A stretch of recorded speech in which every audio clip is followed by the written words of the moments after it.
আমার ওয়াইফের একটা বান্ধবী আছে, ওদের দুজনের খুব গভীর সম্পর্ক, অনেকটা বোনের মতো। কিন্তু সমস্যা হলো, আমার যখন বিয়ে ঠিক হলো তখন সে আমার ওয়াইফকে অনেক বুঝাইছে এখনই যেন বিয়ে না করে, আগে জব করবে এরপরে যেন বিয়ে করে। আমাদের এঙ্গেজমেন্টেও সে আসেনি। বিয়ের পর এখন সে হতাশা নিয়ে পোস্ট দেয়। ফ্রেন্ডশিপের মর্যাদা কেউ বুঝে না, বন্ধু একদিন চলে যায়, মানুষ কিভাবে সম্পর্ক ভুলে যায়, এইরকম পোস্ট করে ইনডাইরেক্টলি আমার ওয়াইফকে বুঝায়। আমার ওয়াইফ এসব দেখে খুব কষ্ট পায়, ওর মন সারাক্ষণ খারাপ থাকে। এমন না যে ওর সাথে আমার ওয়াইফ কথা বলে না, দিনে 1 থেকে 1.5 ঘন্টা করে কথা বলে। আমাদের ঘুরতে যাওয়ার ছবি দেখে সে কষ্ট পায়। আমার জন্য আমার ওয়াইফ স্পেশাল রেসিপি বানালে সে কষ্ট পায়। আমার সাথে আমার ওয়াইফকে দেখলে কেমন যেন হয়ে যায়। আমার মনে হয় সে খুব কষ্ট পায় আর ভাবে তার কাছ থেকে ওকে আমি ছিনিয়ে নিয়েছি। তার এসব আচরণের জন্য আমার ওয়াইফ খুব কষ্ট পায়। 1 বছরের উপরে বিয়ে করেছি, এখনো এমন হচ্ছে। এখন হাজবেন্ড হিসেবে কি করব? ওর মন খারাপ থাকে ওর বান্ধবীর ওইসব পোস্ট দেখে, আর মন ভালো করার জন্য আমি থাকি দৌড়ের উপর। আপনারা উপযুক্ত পরামর্শ দিন প্লিজ।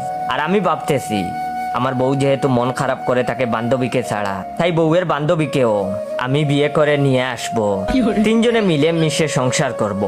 বউও খুশি, বান্ধবীও খুশি, আমিও খুশি। না না না না, আমি খুশি না, তবে বউয়ের খুশিতে আমি খুশি।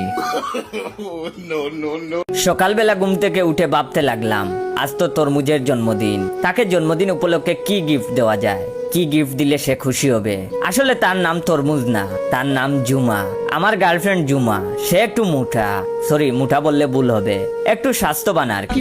তাই আমি আদর করে তরমুজ বলে ডাকি। মানুষ তো ভালোবাসার মানুষটাকে অনেক নামে ডাকে, জান, ময়না, সোনা, বাবুনি, অনেক নামেই ডাকে। কিন্তু আমি এসব নামে ডাকি না, আমি শুধু ওকে তরমুজ বলে ডাকি। কি গিফট দেওয়া যায় ভাবতে ভাবতে মার্কেটে চলে আসলাম। হঠাৎ মাথায় বুদ্ধি আসলো, আমি তাকে তরমুজ বলে ডাকি। তার জন্মদিনে তরমুজ গিফট করলে খারাপ হয় না। যেমনি বাবা তেমনি কাজ। আমি একটা ফলের দোকানে গেলাম, ভালো দেখে ছোট একটা তরমুজ নিয়ে দোকানদারকে জিজ্ঞেস করলাম এর দাম কত।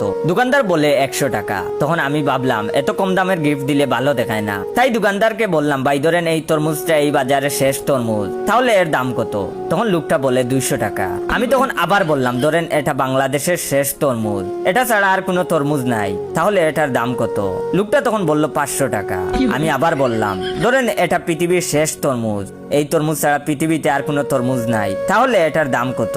লোকটা তখন বলল 1000 টাকা। আমি তখন লোকটাকে 1000 টাকা দিয়ে তরমুজ নিয়ে চলে হাঁটা ধরলাম। লোকটা টাকা হাতে নিয়ে অবাক হয়ে তাকিয়েছিল আমার দিকে, কিছুই বুঝতে পারলো না এটা কি হলো। এরপর একটা ফুলের দোকান থেকে কিছু ফুল নিলাম, তারপর তরমুজ আর ফুলগুলো নিয়ে জুমার বাসার দিকে হাঁটা ধরলাম। 10 মিনিট